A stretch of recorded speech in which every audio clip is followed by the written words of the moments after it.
Hello and welcome back everybody to this, our second session on the perfect forms of verbs.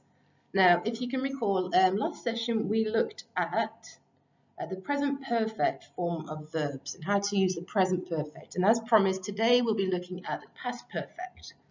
Okay, so a quick recap then about what we mean with perfect verbs, perfect forms, and what they look like. So as you can see here, we have a spectrum of time and we have the present or now, which we've looked at with the present perfect.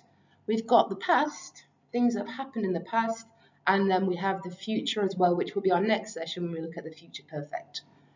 So, the perfect form connects an event from the past or the future with another point in time. So it is perfected. And just a very quick recap, we've already looked at the present perfect where I have arrived at my destination. Now today we're looking at the past perfect, which is a very similar process, only this time we are talking in the past. So I had arrived at my destination earlier that day. As you can see here with the word earlier, the past present is connecting a past event with something that's also happened in this example in the past, but also in a point in time. So now we're going to have a look at a couple of examples. In this example then, we have two events, both have happened in the past. So we're looking at one event which is completed in the past, which is connected to another event, also in the past. Now here we go. After I had visited London, I went to Brighton. After I had visited London, I went to Brighton. And which of these events has happened first? You can know that by looking at the word after. So after I had visited, perfected London, I went to Brighton, which is the simple past. Again, notice that we use the word had. In these examples of the past perfect, we will be using the word had in front of the past participle of the main verb. We have four examples, below, where I've given you the infinitive of the verb, and I want you to follow the same process as the first example. So I'll read them out. You can pause me for 5 minutes and you can conjugate these verbs to make them into the past perfect. And then we'll go through some answers and then I'll give you even more examples that you could be practicing. So, first one. They eat in the cafe before they walked home. She buy the popcorn before she went to the cinema. Tom climb in the Alps before he even attempted Mount Everest. Jack be a gymnast before he started judo. So, using had, the auxiliary verb had, in front of the past participle, can you now change these four sentences and make them into the past perfect? You can pause me now and have a go yourselves and then we'll go through some answers.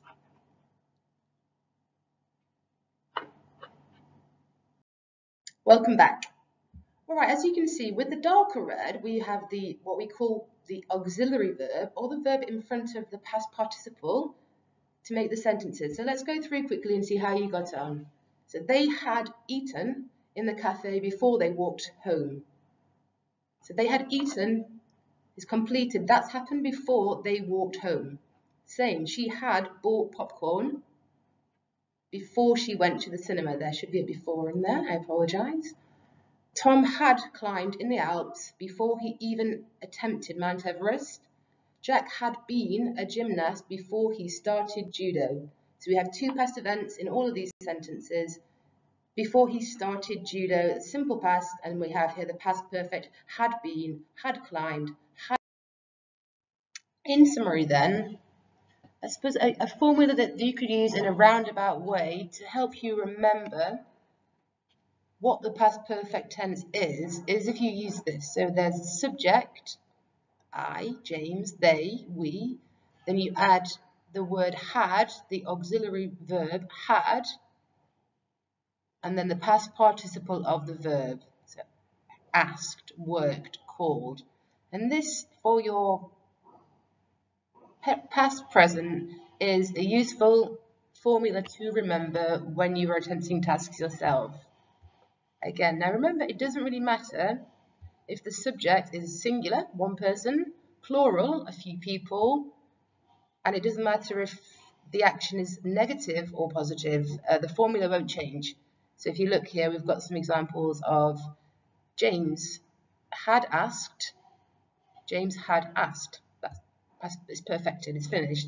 They had not called. Again, the formula stands the same. So for a general rule to help you revise this particular tense and the form of the verb, this might be a useful formula.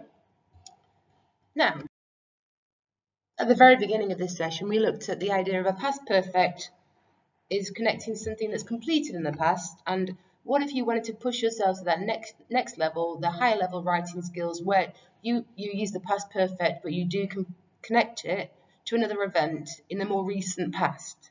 So if you want in this situation, again, this will require practice, and you'll have to read and use your textbooks to consolidate this, but if you stick with the past perfect, which we know, so we've subject, then the word had, then the past participle, but you want to connect it to another event that happened more recently, in the more recent past, but still in the past, you would then add an adverb of time. For example, here we'd say before, so subject, had, past participle, before, and then we just use a simple past. So a subject and then a past tense verb. So in our examples, they had eaten in a cafe before they walked home. So they had eaten, past perfect, that's the main point and it happened first. Before they walked home, just a simple past. Okay, so if you want to connect ideas using the past perfect with an event in the past, then you would just use the past perfect, had, past participle, an adverb of time, and then a subject with just a past tense verb. Add ed if it's regular. And hopefully that's useful for the next slide, where we're now going to go through a few examples. Bought and had eaten. Now, we're going to go, or you're going to go now through some examples. Here we have 10 altogether. And what I would like you to do is to convert all of these sentences and you making them into the past perfect. So, when I arrived at the cinema, the film, you have stopped. She lived in China before she went to Thailand. After they eat the shellfish, they began to feel sick.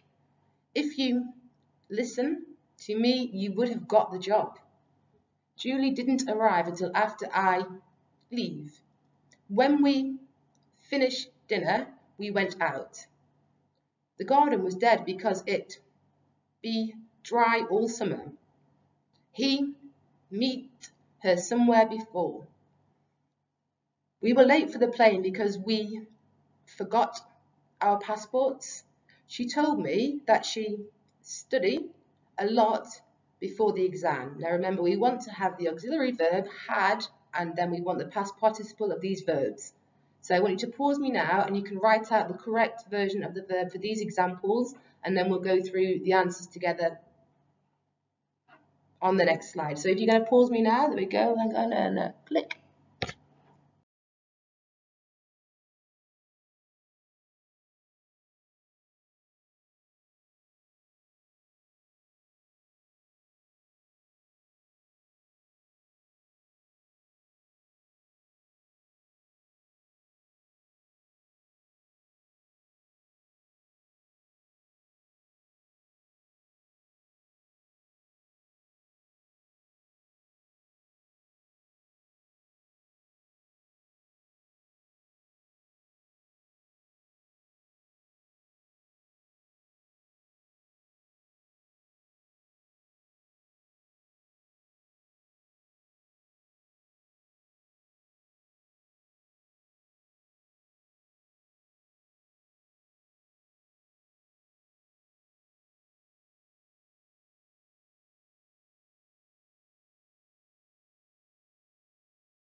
Hello, and again, hopefully you found that nice and accessible. If you follow the formula, as long as you learn the verbs and you learn unfortunately, English is just full of irregular verbs and there's no getting around that. That's something you just have to learn. So once you've learned them, the rules are the same. You just need to know this. So this is quite simple. Let's go through.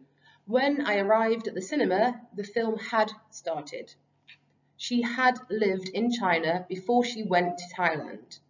After they had eaten the shellfish, they began to feel sick. If you had listened to me, you would have got the job. Julie didn't arrive until after I had left. When we had finished dinner, we went out. The garden was dead because it had been dry all summer. He had met her somewhere before. We were late for the plane because we had forgotten our passports. She told me that she had studied a lot before the exam.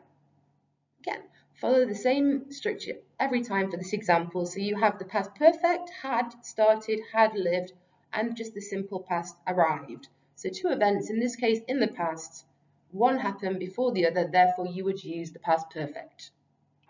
Simple, right? Okay, so that's pretty much it for this session. What I want you to do again, this is to be used in conjunction with the work that's being set by your teachers on Teams. So I also want you to have a think about how and when the past perfect is used and can be used in writing in the use of English every single day. Okay, and then hopefully you'll join me again next time when we will be looking at the future perfect. Thank you very much. Have a good day. Goodbye.